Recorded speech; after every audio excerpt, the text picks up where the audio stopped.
Hello, geometry students. Mrs. Myers here. Today we are taking a look at lesson 3, okay, the second of our 3 videos that are with respect to angle and arc measures. So in the first one we talked about central angles, where the vertex of the angle is at the center of the circle, and this time we're going to be talking about inscribed angles and other types of angles whose vertex is on the circle. Okay, so not the center of the circle, but on the circle. A little bit different rule. Okay. So anyways, here's the rule. Okay, it's always based on the position of the vertex. I talked to you about that in the previous video. So now, if the vertex of the angle is on the circle, the measure of the angle is equal to half of the intercepted arc. Okay, and again, intercepted arc meaning the arc that you pass through when you close the angle. Now, there are two different ways that these angles can be formed. First is we can say that an angle whose vertex is on the circle, it can be formed by the intersection of two chords, and then this angle is called the inscribed angle. So I've got chord ED. Now, granted, it extends outside the circle. Let's ignore that. And we've got chord EF. Again, they extended outside the circle, but if we kind of just ignore that, then we've got two chords. And therefore, this angle right here, angle DEF, is what we call an inscribed angle. All right, now according to this rule, okay, its measure is half of the measure of the intercepted arc. So notice right here, this says it's half of the measure of arc DF. Now, why arc DF? Okay, because if I'm to close this angle, okay, if I'm to take one side of the angle, keep it stationary, and I'm going to close the other side of the angle onto that stationary side, doesn't matter which way I do it, okay, ED can remain stationary and EF can close onto it, or EF can remain stationary and ED can close onto it, I pass through arc DF. That is called the intercepted arc. And now, because this angle that I'm trying to find the measure of, okay, is an angle whose vertex is on the circle, right? See, point E, right, is on the circle, then this angle is half of that arc measure. All right, now we've got another way that we can get an angle formed whose vertex is on the circle, and that is, right here, let's take a look at it. It can be formed by the intersection of a tangent and a secant, okay, or a tangent and a chord, for example. So now tangents are segments, lines, or rays that intersect the circle in exactly one point. So this right here, going from X through T to Y, pardon me, this is called a tangent to the circle, because no matter how far it extends, it is only going to intersect point TY. Now, if I did not have arrows on this and it was segment XY, that would still be a tangent, okay? If I did not have this part that went from T to X and I just had point T, and then that was the end point and it extended through Y and then kept going forever and ever, which means it's a ray, that's still a tangent, okay? A tangent can be a line, a ray, or a segment. As long as you envision it going on forever and ever and ever, and there being only one point where it intersects the circle and it's always completely outside the circle, then you got yourself a tangent.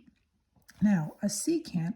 So a secant, in my opinion, okay, is really just a chord that's extended outside the circle. That's the easiest way to describe it. It's basically a line, again, or it could be a ray or a segment, that intersects the circle in exactly 2 points, okay, but it extends outside the circle. So right here, TV as a line, okay, is a secant. Okay, if I just went from T to V and didn't extend outside the circle, that would be a chord. So really, a secant is really just a chord that extends outside the circle. All right, so if I have this chord or this secant intersecting with the tangent, this angle right here would be called, not an inscribed angle, actually wouldn't be called anything, I apologize, but its measure would be half of the measure of the intercepted arc. So let's take a look. If I say angle, so I just marked up this one first, angle YTV. So YTV, that's this angle. That is 1/2 the measure of arc TV. Okay, why arc TV is because if I am to close one side of that angle onto the other side, what arc would you pass through? Now, I would suggest keeping side TV stationary and taking the tangent and closing it onto it. So if I was to take this tangent and close it onto that chord or that secant that extends outside the circle, I'm going to pass through arc TV. So that arc, I need to take half of it to get the measure of that angle, because the vertex of this angle is on the circle. See, it doesn't matter that it's formed a different way than this angle is formed. Notice how this vertex is on the circle, so its measure is half the measure of the intercepted arc. Okay, this angle still has its vertex on the circle, so it is still half the measure of the intercepted arc. Now, I could do angle XTV instead, which would be right here. See, angle XTV, okay? That is still an angle that's going to have its measure be 1/2 the measure of the intercepted arc. So I suggest keeping the secant or the chord stationary, so TV, and then you're going to take tangent TX and you're going to close it onto that, and you're going to pass through this major arc. So remember what we talked about in the previous lesson. You need 3 letters always to name the major arcs, that you know that you're going the long way around the circle. So notice it says it's half the measure of arc, TUV, right? So that would be the arc that you'd take half of to get the measure of that angle. So now we got a couple additional rules. First, okay, is if you have 2 minor arcs, okay, they can be congruent if their corresponding chords are congruent. And actually, if you have 2 chords that are congruent, you get the 2 arcs that are also congruent. So right here, RS and TV. So if chord RS is congruent to chord TV, then arc RS is going to be congruent to arc TV. Okay, now there's no number of degrees in the segment, of course. Okay, that's not what we're talking about. But whatever the length of segment RS is, if the length of segment TV is exactly the same, so if these 2 segments, okay, these 2 chords, actually specifically chords, are congruent, they have the same measures, then the arcs will be the same measures. Okay, the same number of degrees for arc RS as the number of degrees in arc TV. Okay, now we also have another one, which is parallel chords cut off congruent arcs. So if you have 2 chords such as RT and SV, so RT and SV, if they are parallel to each other, okay, then they are going to give you congruent arcs. So if you take those 2 parallel lines, okay, and you look at the arcs that go in between them, okay, that's what it means by it cuts off congruent arcs, is what are the arcs that are in between them. Okay, so again, these 2 parallel lines, okay, has this arc RS that's in between it, and this arc TV that's in between it. Well, then those would be congruent if those lines were parallel. Now, there's also another one here. We don't use this too much, but it says if you have the vertices of a quadrilateral lying on a circle, which basically means that the quadrilateral is said to be inscribed in the circle, then the opposite angles would be supplementary. So that would be, for example, angle S, so angle RSV, angle S right here, okay, and its opposite angle, angle RTV, right there, that those 2 angles would be supplementary. Reason being is because they're each half of arcs that would come together to make up the full circle. And if the full circle has to be a total of 360, and each of the angles has to be half of the intercepted arcs, because the vertex of each of these angles is on the circle, then together the angles have to add up to be 180 degrees, since together the intercepted arcs have to add up to be 360. Okay, so fairly easy rule. Yeah, it's not really used too often. You always kind of have a way around it, even if it is being talked about, but you know, just worthy of mentioning. So let's go through some calculation problems here with respect to that new rule. All right, so we first have ourselves a diagram where S is told to us to be the center of the circle. Okay, so circle S, and we've got some chords that, from some arcs that we know the measure of. So arc KL is 80 degrees, arc LM is 100 degrees, and arc MN is 60. Now the first thing I'm going to do right away, partly because I know what's coming up, but just because it's sort of pretty obvious right here in the diagram, is I was only told 3 of the 4 arcs that make up the full circle. So why don't we just get the measure of this arc right away, arc KN. So the 3 arcs add together to be 240 degrees so far. And all the arcs for an entire circle add up to be 360. So what do we get when we subtract that, right? We get 120, so right away I know what that is. All right, so now I am going to go through and get you feeling comfortable with the rule for inscribed angles. That's specifically what I'm going to see in this diagram over and over again and get the measures of all these angles. So angle 1, okay, this is an inscribed angle, angle 1 right here, because its two sides are both chords. Now, it really doesn't matter that it's specifically an inscribed angle. Okay, I would love for you to know that name, but if you don't remember it, it's not really the biggest deal. But what matters is that we pay attention to where the vertex is. Okay, the vertex is on the circle, which means that to get the measure of angle 1, I've got to find the measure of the intercepted arc. So let's look at the three letters that names angle 1. Okay, angle LKM, right? That's what I'm basically looking at here. Okay, that is going to be half of an intercepted arc. Now, what intercepted arc am I going to be half of? Well, let's take side KL and close it onto side KM, or vice versa, and I pass through arc LM. So now I know that I'm going to be half of 100 degrees, and 50 degrees is therefore the measure of angle 1. Okay, let's do it again. Angle 2. Okay, so angle 2, okay, that is an angle whose vertex is on the circle. So I always know it's going to be half of an intercepted arc. Let's just do this one more time where we look at the three letters that names that angle. So that would be KLN. Okay, and now I know it's going to be half of an intercepted arc. So if I take side KL and close it onto side NL, or vice versa, I'm going to see that I'm going to pass through arc KN.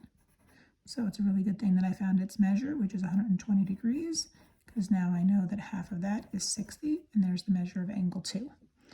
All right, let's do the measure of angle 3. Now, you can keep doing this where you're, naming the angle with three letters and then what's half the intercepted arc, or you can just jot down the calculation for me, but don't not show the rule, okay? So I want you to see that measure of angle 3, because its vertex is on the circle. See, the vertex is point L that's on the circle. It's going to be half of an intercepted arc. So follow the sides of angle 3 all the way out to where they meet the circle. You see how they meet the circle at NN? Well, then that is clearly going to be the intercepted arc. So half of 60 is 30. Okay, so the measure of angle 4, again, its vertex is on the circle. Okay, so it's half of an intercepted arc. Okay, so point M, right, that's the vertex that's on the circle. Now follow the sides of angle 4 out to where they meet the circle, which are points K and L. So that would be our intercepted arc. And half of 80 is 40. All right. Angle 5, right down here, okay, its vertex is point N, that's on the circle, so it's half of an intercepted arc. And follow the sides of that angle out to where they meet the circle, and you can see that if we were to take side KN of that angle and close it onto side LN of that angle, we'd pass through intercepted arc KL, which is 80 degrees, so there's 40. And one more for this diagram, angle 6. So that vertex is K, so it's on the circle, so it's half of an intercepted arc. And I am going to come all the way down and follow that to where that meets the circle, which is arc NM, which is half of NM, which is half of 60, is going to be 30. Now, what you, I think, have seen is that you got a couple measures that are being repeated here, right? Let's just take this right now.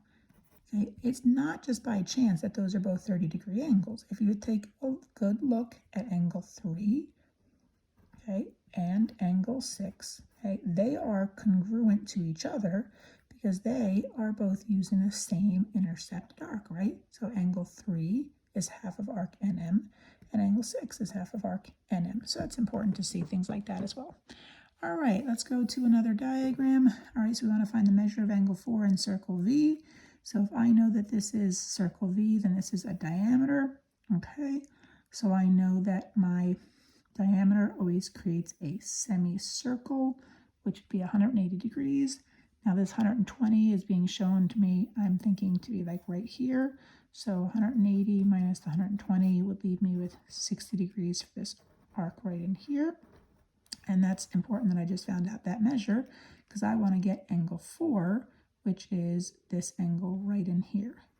Okay, so notice how the vertex is on the circle. So the measure of the angle is always going to be half the intercepted arc. So half of 60 is 30.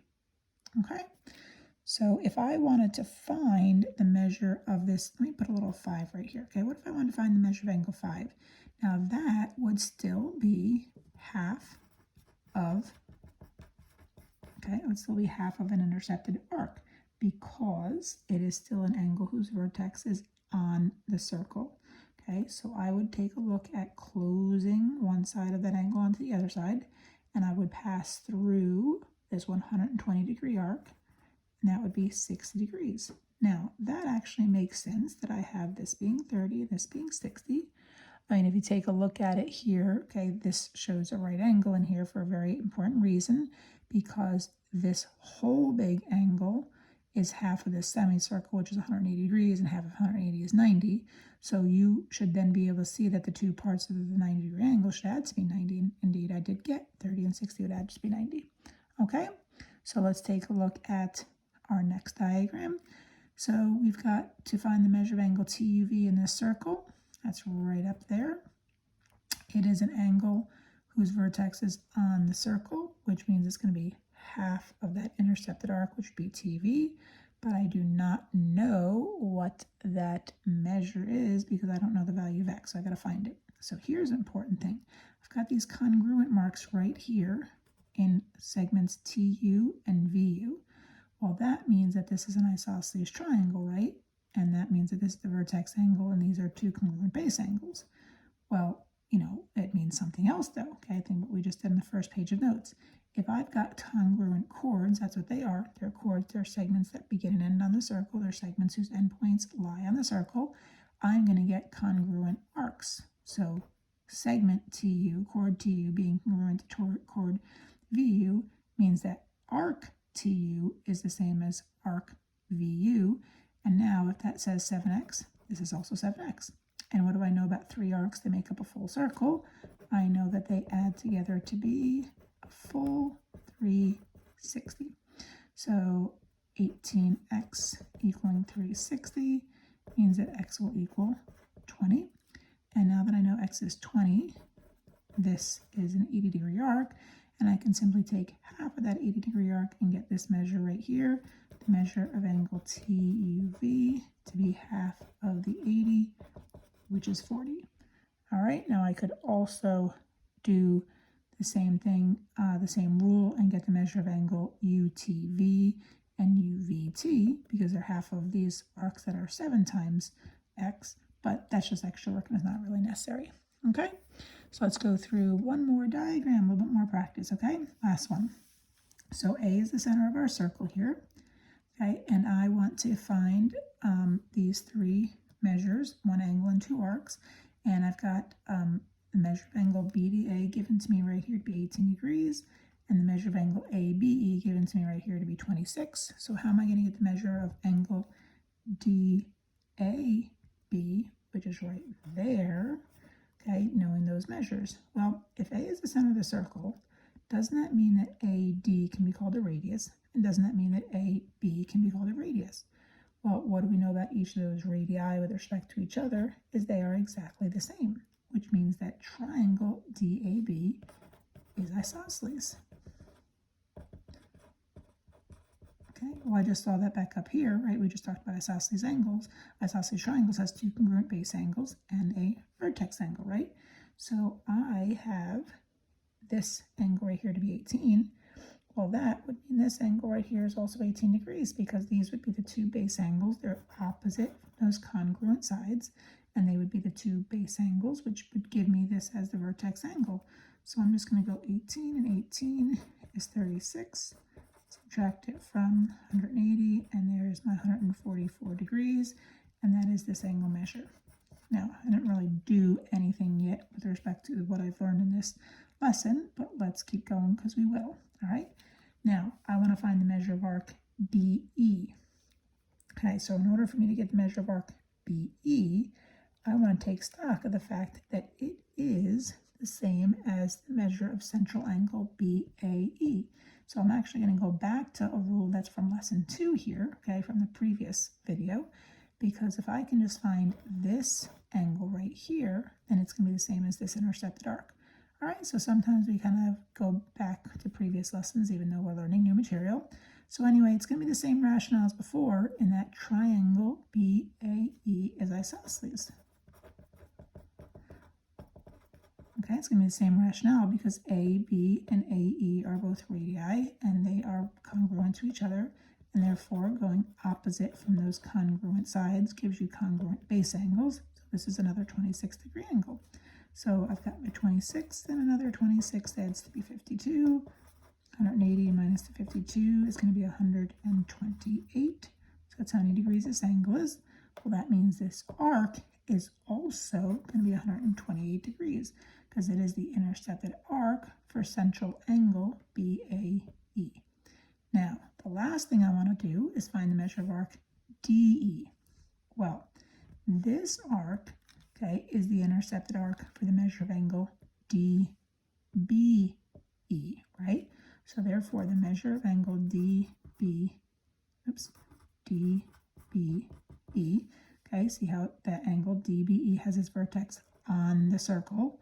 Well, that means it's half the measure of the intercepted arc DE, right? Well, see, I don't want to now take the arc and get the angle like I was doing before. I am going to take the angle and I'm going to get the arc. So this is easy. I can easily get this angle measure by just adding the 18 and the 26 together, okay, which gives me 44 degrees. Okay, so if this angle, okay, is 44 degrees, how much must this arc have been? Okay, what arc did I take half of? Okay, let's put an X right there. Okay, what arc did I take half of to get the 44? Well, we all know that to reverse taking half means to multiply by 2, right, to double. Okay, so if I was just multiply both sides by 2, I can now see that this arc had to be 88 degrees. Okay, if you take your inscribed angle, or you just anytime you just take your angle whose vertex is on the circle, you can double it to get the measure of your intercepted arc, because that's the same thing as saying that you're taking the measure of your intercepted arc and having half of it give you the measure of the the inscribed angle. All right, so I hope you feel good about this second rule and all the different practice problems that we just did together with the classwork, and give the respective problem set a try. All right, hope all is well. Bye.